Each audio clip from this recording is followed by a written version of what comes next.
Hello दोस्तों, welcome to all of you. आज हम इस वीडियो में बात करेंगे नोबेल प्राइज़ 2020 के विनर्स कौन कौन हैं, किस किस फील्ड से हैं और नोबेल प्राइज़ किन क्षेत्रों में दिया जाता है और नोबेल प्राइज़ के विनर्स कौन कौन हैं और उनको मिलने वाली राशि कितनी है। तो सबसे पहले हम जानते हैं क्या होता है नोबेल प्राइज़।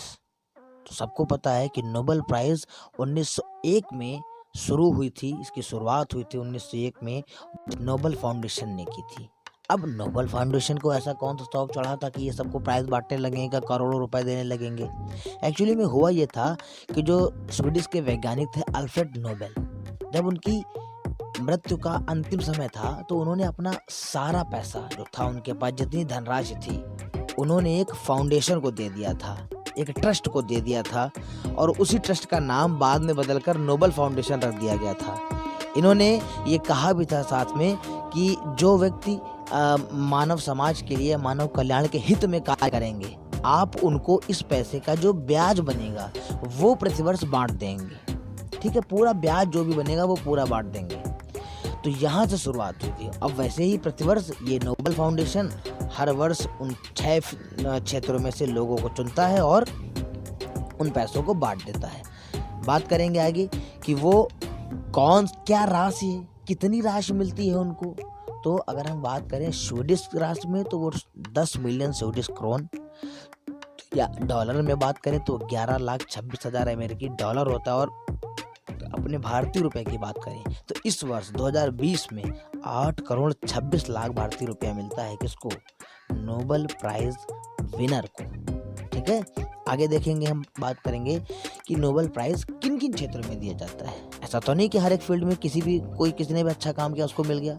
तो नोबेल प्राइज के कुछ लिमिटेड फील्ड हैं कि वो जो मिलेगा वो अर्थशास्त्र के क्षेत्र में, शांति के क्षेत्र में, साहित्य के क्षेत्र में, रसायन के क्षेत्र में, भौतिकी, शरीर विज्ञान या चिकित्सा, इन 6 क्षेत्रों में हम नोबेल प्राइज जो है वो डिस्ट्रीब्यूट होता है, वितरित होता है। अब बात करेंगे हम पहले क्वेश्चन की। क्वेश्चन के साथ में उसका एक्सप्लेनेशन भी समझते जाएंगे। पहला क्वेश्चन क्या है?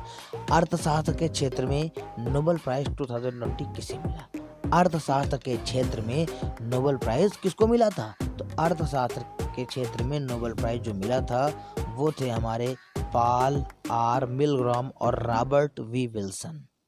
इनको मिला था क्या? अर्थशास्त्र का नोबेल प्राइज। अब इनके बारे में देखते हैं कौन थे ये।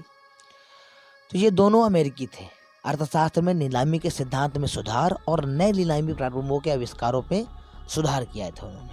ठीक है, इसके लिए उनको नोबेल प्राइज मिला था।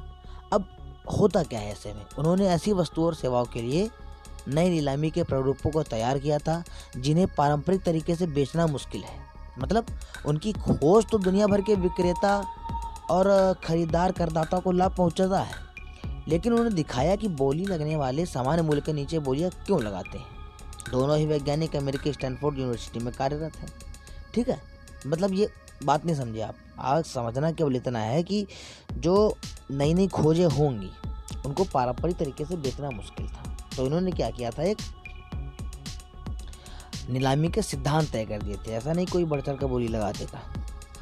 आगे बात करेंगे शांति का नोबेल प्राइज 2020 में किसे दिया गया। तो शांति का नोबेल प्राइज मिलता है वर्ल्ड फूड प्रोग्राम WPF।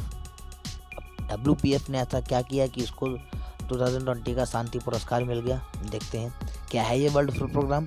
तो वर्ल्ड फूड प्रोग्राम ये है, ये 1961 से दुनिया भर में भूख यानी कि हंगर के खिलाफ लड़ाई लड़ रहा है।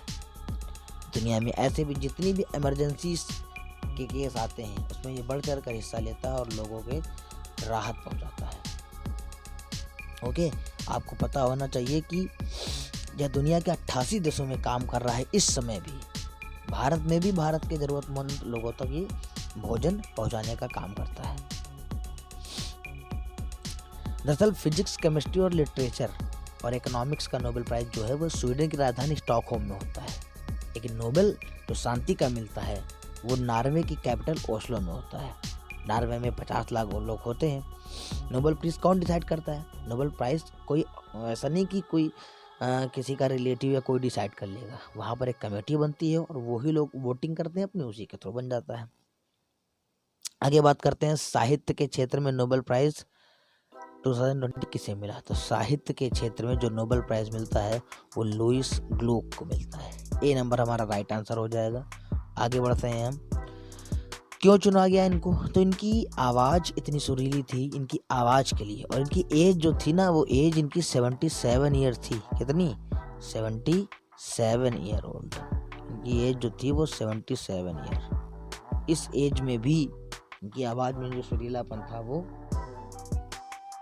आप पढ़ेंगे इनके बारे में और पता चल जाएगा अच्छे से आपको। आगे बात करेंगे रसायन शास्त्र के क्षेत्र में नोबेल प्राइज़ 2020 के विजेता कौन है? तो रसायन शास्त्र के जो विजेता हैं ये बी और सी दोनों हैं, मतलब इमैनुअल शारपेंतिये और जेनिफर ए डॉर्डन दोनों को मिलता है रसायन के क्षेत्र में नोबेल पुरस्कार। किस लिए मिला था इनको, ये भी जानना जरूरी है। इन्होंने किस लिए मिला था इनको जो रसायन के क्षेत्र में मिला था वो जीनोम एडिटिंग का तरीका खोजने के लिए। इसके लिए इन्होंने बताया था कि जीनोम एडिटिंग का तरीका खोजने के लिए। अब ये एक्चुअली में होता क्या है जीनोम एडिटिंग? यह जो है एक ऐसी टेक्निक है जिससे जानवरों, पौधों और सूक्ष्म जीवों तक के डीएनए में बदलाव किया जा सकते हैं। इससे कैंसर समेत कई बीमारी और मानसिक बीमारियों का इलाज भी हो सकेगा। ओके, तो ये चीज़ें ऐसी हैं जो लोगों के लिए लाभदायक हैं। उन सब चीज़ों के लिए मैं एक एग्जांपल द्वारा समझाऊँ आपको कि जैसे आपको शर्ट तैयार करना है तो कपड़े को खावस लंबाई में कैंची से काट कर टेलर उसे सिल देता है, उससे एक नया शर्ट बन जाता है। तो कुछ ऐसा ही है, जेनेटिक सीजर्स भी होता है इनका। ठीक है, एडिटिंग करते हैं उसमें, मतलब किसी को अगर कोई जन्मजात बीमारी, कोई आनुवंशिक बीमारी है तो उसको दूर कर सकते हैं। अभी तक क्या था, आनुवंशिक बीमारियों का इलाज नहीं था। ठीक है, आगे देखेंगे, बात करेंगे क्या हम भौतिकी के क्षेत्र में नोबेल प्राइज़ के विजेता कौन है? तो भौतिकी के क्षेत्र में नोबेल प्राइज़ के विजेता कौन है? ये सभी लोग हैं, Roger Penrose, Reinhard Genzel, Andrea Ghez. इन सब को भौतिकी के क्षेत्र में नोबेल पुरस्कार मिल चुका है। बात आती है कि क्या किया था इन्होंने, तो इनका जो आंसर था वो ये था कि इन्होंने ब्लैक होल, आकाशगंगा, इन दोनों से संबंधित जानकारियाँ निकाली थी, उसी में कुछ संशोधन किए थे, बताए थे कोई बातें। उन्होंने क्या बताया था? उन्होंने बताया कि जनरल थ्योरी ऑफ रिलेटिविटी जो है उसको प्रेडिक्ट किया जा सकता है। ऐसा नहीं कि पहले से नहीं है, उन्होंने बताया कि प्रेडिक्ट किया जा सकता है। आइंस्टीन ने अपनी थ्योरी में क्या बताया था कि भारी भरकम ऑब्जेक्ट जो हैं स्पेस और टाइम को बदलते हैं, ये बदलाव में ग्रेविटी की तरह महसूस होते हैं। इन लोगों ने क्या बताया? इन लोगों ने बताया था कि इसको प्रेडिक्ट किया जा सकता है। आगे बात करेंगे, आगे देखें क्या है हमारा। आगे है चिकित्सा के क्षेत्र में या शरीर विज्ञान के क्षेत्र में किसको मिला था नोबेल पीस प्राइज? ये थे तीनों को, Michael Newton, Harvey Alter, Charles M Rice, उपरोक्त सभी, इन सभी लोगों को मिला था चिकित्सा के क्षेत्र में। अब चिकित्सा के क्षेत्र में इन्होंने ऐसा क्या किया था ये भी जानेंगे हम। तो एक्चुअली उन्होंने चिकित्सा के क्षेत्र में ऐसा क्या किया था, हेपेटाइटिस वायरस की खोज की थी। अब इन्होंने हेपेटाइटिस वायरस की खोज की थी। एक्चुअली जब इन्होंने ऐसा इसकी खोज की थी तो इन्होंने एक ट्विटर हैंडल पर ही लिखा था कि इतिहास में पहली बार हेपेटाइटिस का वायरस इलाज संभव होगा। तो ट्विटर से जानकारी दी थी, बाद में लोगों को पता चला तो फिर उन लोगों ने कर लिया। इसकी वजह से क्या होता है, इसकी वजह से ब्लड टेस्ट और नई दवा बनाने में मदद मिली, इससे दवाओं से जान बच सकी। तो ये सब था हमारे नोबेल पीस प्राइज के बारे में। और भी वीडियोस अपने आप कमेंट करके बता सकते हैं कि मैं किस टॉपिक पर वीडियोस बनाऊं, और कोई भी क्वेश्चन हो आपके माइंड में तो आप बता सकते हैं। और अगर वीडियो पसंद आया तो लाइक करें और सब्सक्राइब करने के साथ शेयर भी करें। ओके, कमेंट करके बताएं अगर वीडियो में कोई भी कमी लग रही है आपको। तो मिलते हैं फिर नेक्स्ट वीडियो में।